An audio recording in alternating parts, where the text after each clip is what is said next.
99% মানুষ এটার প্রতি আসক্ত, 1% মানুষ মেয়েদের প্রতি আসক্ত। কথাটা রাইট কিনা? এই যে সিগারেটটা খাচ্ছেন, যখন খুশি প্রয়োজনে ব্যবহার করছেন, প্রয়োজন শেষ হলে তাকে ছুঁড়ে ফেলে দিচ্ছেন। তাই একটা কথা বলি, প্রতারণা যদি করি আমরা তার সঙ্গেই করি, কিন্তু সে আমাদের সঙ্গে প্রতারণা করে না। আর দ্বিতীয় কথা হচ্ছে, একটা মেয়ে মানুষকে বিশ্বাস করার আগে তাকে জাস্টিফাইজ করুন।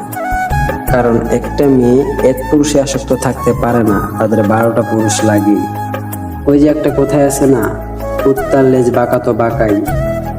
এসএস পাইপ ঢুকিয়ে দিলেও কখনো সোজা হবে না, খুলে ফেলে দিলেও আবার সেটা বাঁকা হয়ে যাবে।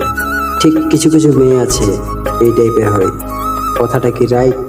যদি রাইট মনে হয় তাহলে কমেন্ট বক্সে একটা কমেন্ট করে যাবেন। আপনার কমেন্টের অপেক্ষায় রইলাম। আল্লাহ হাফেজ।